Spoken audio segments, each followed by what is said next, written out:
तो दोस्तों आज जनवरी की 15 तारीख है और बहुत दिन से रिक्वेस्ट आ रही थी कि बटन रोज़ या मिनिएचर रोज़ पर जो वीडियो है वो शेयर कीजिएगा। तो आज का ये वीडियो इसी टॉपिक पर है। सबसे पहले आपको बता दूं, ये जो आप मेरा गुलाब का पौधा देख रहे हैं ये मेरे पास लगभग पिछले 4 साल से है, 3 से 4 साल से। और इसको मैंने इस तरह से, ये देखिए, ये 10 इंच का गमला है, 10 इंच के गमले में ग्रो किया है। इसको अभी तक मैंने 3 से 3.5-4 साल में केवल एक ही बार रिपॉट किया है। अगर बेस लाइन की बात करूं तो ये देखिए, इसका जो स्टेम है इस समय बहुत मैच्योर स्टेम है। थोड़ा सा इस पौधे में प्रॉब्लम आई थी इस सीज़न के स्टार्टिंग में, वो आपके साथ इस वीडियो में शेयर करूंगा।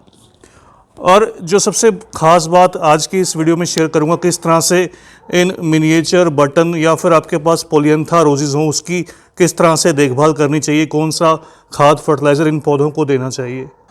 सबसे पहले अगर बात करूं, जितने भी ये रोजेज़ रहते हैं जिनमें मिनिएचर बटन या पोलियंथा रोजेज़ रहते हैं, इन सब में जो फ्लावर का साइज़ है वो थोड़ा छोटा रहता है। तो ये देखिए, आपको मेरे हाथ से आइडिया हो जाएगा, ये फ्लावर का साइज़ थोड़ा छोटा प्रोड्यूस करते हैं, लेकिन इनमें जो कैपेसिटी रहती है ये हैवी फ्लावरिंग की रहती है।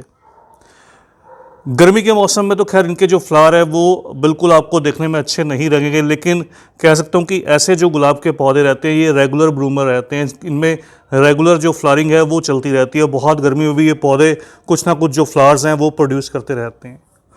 और दूसरे बहुत से गुलाब के पौधों के अकॉर्डिंग ये जो पौधे रहते हैं ये थोड़े से हार्डी रहते हैं।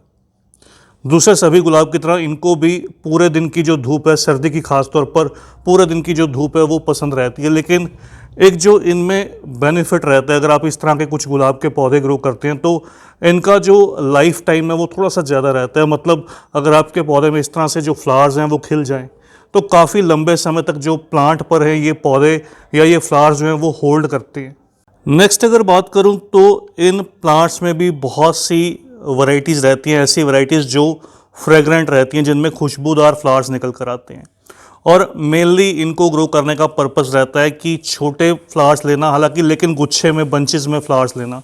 इन पौधों को अक्सर ग्राउंड में हेज के तौर पर भी ग्रो किया जाता है। एक ही रो के अंदर इसके बहुत से जो प्लांट्स हैं हेज के तौर पर ग्रो किए जाते हैं और वो देखने में बहुत ज़्यादा खूबसूरत लगते हैं। एक साथ छोटे छोटे ढेरों या सैकड़ों जो फूल हैं वो एक साथ निकल कर आते हैं। अब बात करें मिट्टी की, तो मिट्टी दूसरे सभी पौधों की तरह मैंने इसके लिए भी जो यूज़ की थी वो वेल ड्रेन्ड सॉइल, जिसके अंदर रेतीली मिट्टी या सैंडी सॉइल कह सकता हूँ। थोड़ा सा रेतीली मिट्टी लेने का इन पौधों में ये बेनिफिट रहता है कि इनमें फंगस की समस्या थोड़ी कम रहती है, क्योंकि गुलाब में अक्सर जो सबसे बड़ी प्रॉब्लम आती है वो या तो फंगस की, दूसरी इसके अंदर कभी कभार जो प्रॉब्लम आती है वो आती है माइट्स की। तो ये दो प्रॉब्लम इन प्लांट्स में थोड़ी सी ज़्यादा रहती हैं दूसरे सभी प्लांट्स के अकॉर्डिंग। तो रेतीली मिट्टी में अगर बात करूं तो इसमें लगभग आप 40% तक जो है वो रेत का, सैंड का या बजरी का इस्तेमाल कीजिएगा, जो थोड़ी दानेदार रहे, मोटी रहे और पानी को ज़्यादा होल्ड ना करे, ड्रेन आउट जल्दी से कर दे। ऐसे में जो रोजेज़ की रूट्स रहती हैं उनको अच्छे से ऑक्सीजन मिलती है, एयर मिलती है, जिससे इनकी रूट्स जल्दी से फैलाव में आती हैं और पौधा तेज़ी से ग्रो करता है। प्राइस रेंज की बात करूं तो अक्सर इनके अच्छे हेल्दी जो प्लांट्स हैं आपको जनवरी एंड फरवरी मिड के बाद नर्सरीज पर दिखाई देते हैं और इनके जो प्राइसेस हैं वही 50 to 100 रुपीज़ की रेंज के बिटवीन रहते हैं। प्लांट की ग्रोथ पर इनके जो प्राइसेस हैं वो डिपेंड करते हैं। कुछ इनके पौधे कई बार नर्सरीज पर मैच्योर दिख जाते हैं, कई बार इनके जो पौधे हैं वो थोड़े से छोटी एज के दिखाई देते हैं। दूसरे इंग्लिश रोजेज़ की तरह इनको भी ग्राफ्ट किया जाता है। ये देखिए, इसका भी जो ये ग्राफ्टेड पोर्शन आपको दिखाई देगा। लेकिन इन प्लांट्स में जो एक और बेनिफिट रहता है, ये कटिंग से ग्रो कर जाते हैं। हालांकि मैंने इसकी कटिंग आज तक कभी ग्रो नहीं की, लेकिन मेरे फ्रेंड सर्कल में इनकी जो कटिंग्स हैं वो ग्रो की गई और वो सक्सेसफुली ग्रो भी हो गई। आज वो पौधे अच्छे से फ्लावरिंग भी कर रहे हैं। एक जो और बेनिफिट रहता है इन प्लांट्स में वो ये कि दूसरे रोजेज़ के मुकाबले, जैसे कि आप टी रोजेज़, ग्रैंडीफ्लोरा या फ्लोरीबंडा ग्रो करते हैं, उनमें भी हालांकि बहुत सी वैरायटीज़ थोड़ी सी हार्डी रहती हैं, लेकिन ये जो प्लांट्स हैं ख़ास तौर पर थोड़े से हार्डी रहते हैं। इनमें जल्दी से डाई बैक नहीं होता या फिर इनमें फंगस की या इंसेक्ट की जो प्रॉब्लम है वो थोड़ी कम रहती है। हालांकि जैसे मैंने आपको स्टार्टिंग में बताया, मेरे इस प्लांट में कुछ जो ब्रांचेस हैं वो ड्राई हो गई थी सीज़न के स्टार्टिंग में, तो दूसरे प्लांट्स की तरह इनकी भी जो ब्रांचेस हैं वो रिमूव करनी पड़ती हैं जैसे ही थोड़ी सी ब्रांचेस ड्राई होने लगे।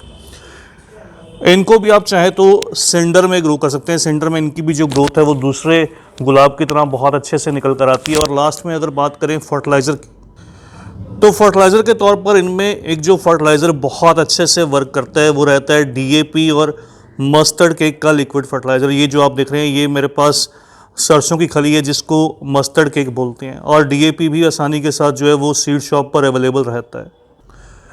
और ये देखिए ये इसका जो लिक्विड फर्टिलाइज़र है वो मैंने रेडी करने के लिए रखा हुआ है। तो इसके फर्टिलाइज़र को रेडी करने के लिए जो क्वांटिटी सही रहती है वो कुछ इस तरह से रहती है। आप 1 ग्राम एक पॉट के अकॉर्डिंग जो है वो डीएपी, और 3 ग्राम एक पॉट के अकॉर्डिंग, एक गमले के अकॉर्डिंग, अगर आपका गमला 10 से 12 इंच का है तो 3 ग्राम सरसों की खली, जितने भी आप गमलों के लिए रेडी करना चाहते हैं उन दोनों को 1 लीटर पानी में डिज़ोल्व करके छोड़ दीजिए और बाद में उसको जो है वो डिल्यूट कर लीजिए।